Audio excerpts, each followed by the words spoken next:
Now I know I've said in the past I'm not doing a lot of wagon wheels or buggy wheels, but I have a set of wagon wheels here that I converted to rubber tires 25 years ago. I don't really know for sure.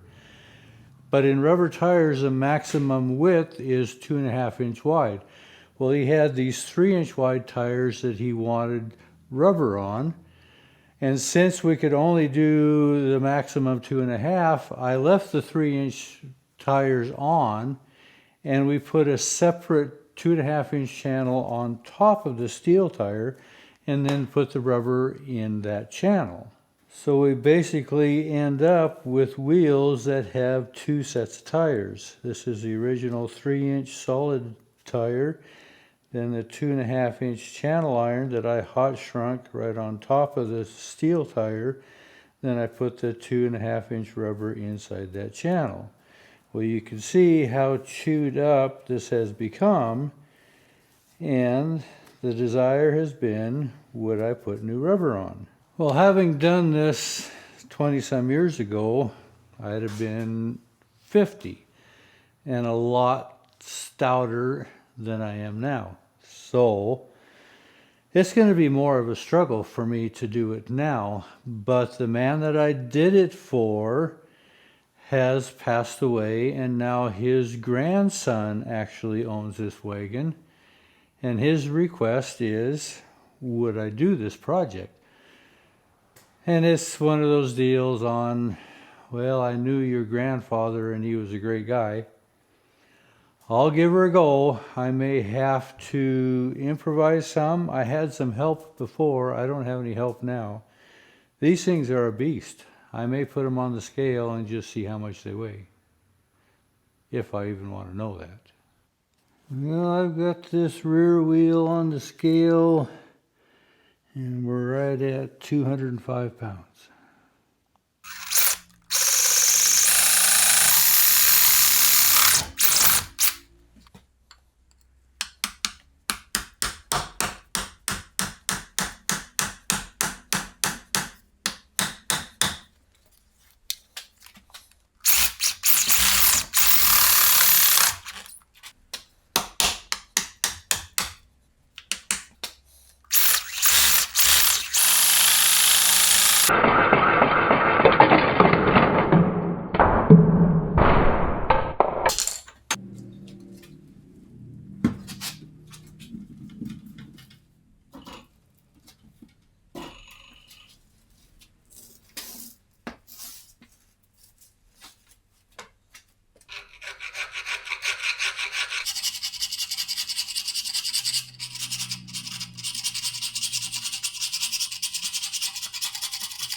One thing about these big wide tires, you want your surface to be as smooth as possible.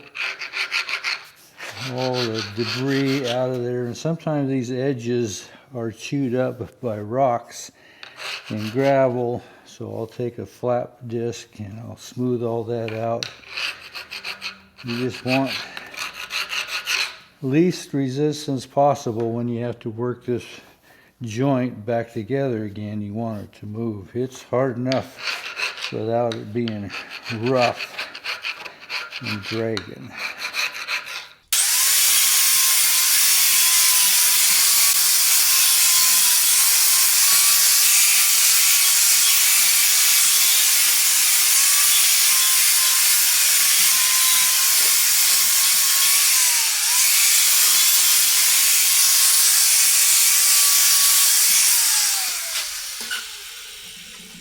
Now, most hard rubber tires, when it comes from the factory, they come in 40 to 60 foot lengths, and they're just a solid coil of rubber, and you would size it to the diameter of the wheel, and kind of a rule of thumb, you would overlap and therefore be putting too much rubber on it, but overlap it by 1 spoke length.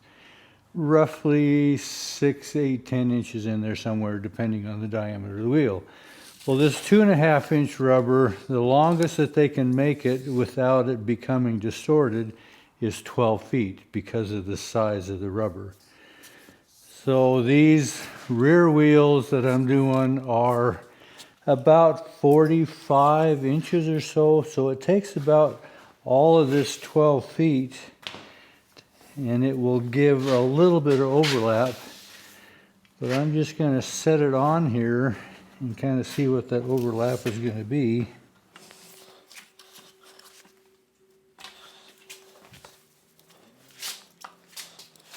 Mock it up into place.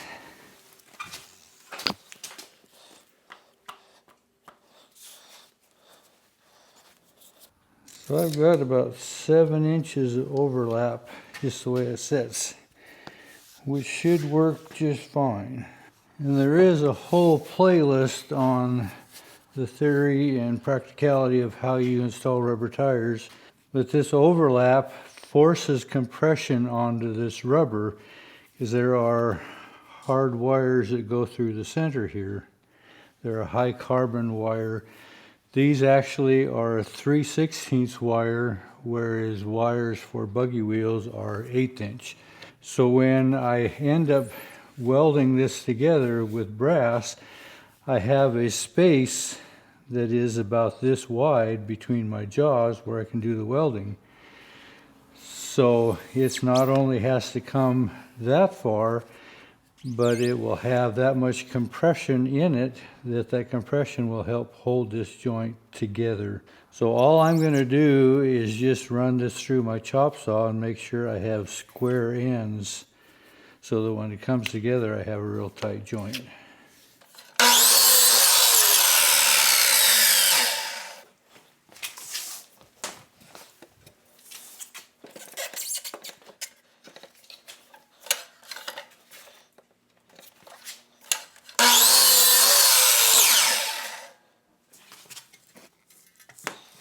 So this habit of putting my rubber tire underneath this wheel weight isn't maybe necessary on this 2.5 inch because you can see it lays out pretty flat. But on a smaller rubber, because it is coiled so tightly, it has a tough time laying out flat. So I do this so I can stretch it out flat, lube up the holes, and then thread my wires through these center holes.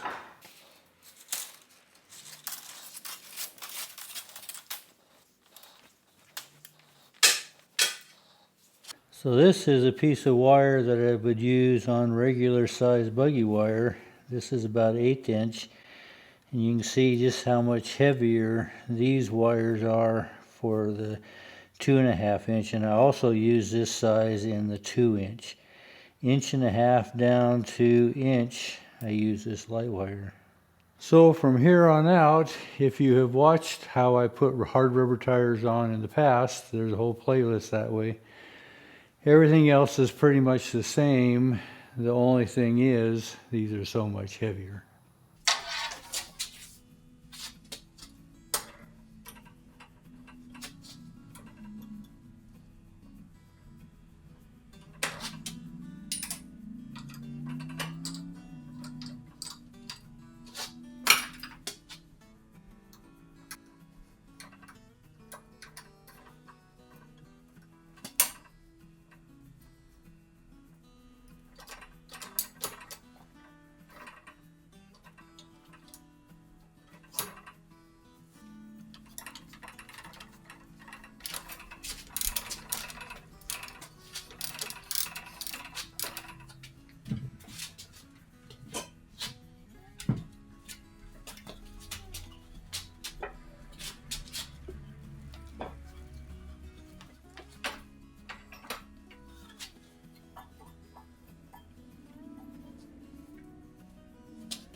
no short way around it.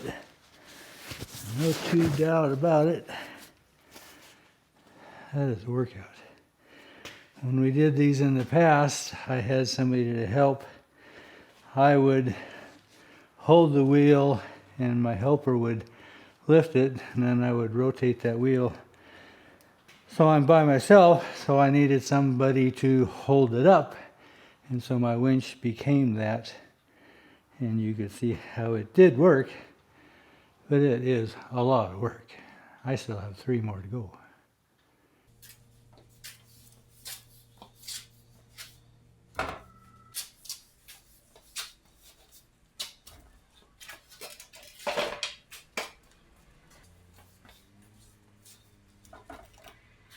So many of you are aware that I built that machine that puts on the rubber tires. It's not my total design, but it is my redesign. The one that we had initially could almost do 2-inch tires. It would do it, but it would warp and twist and really struggle. So I redesigned it and built it quite a little bit heavier so it will do these 2.5-inch tires.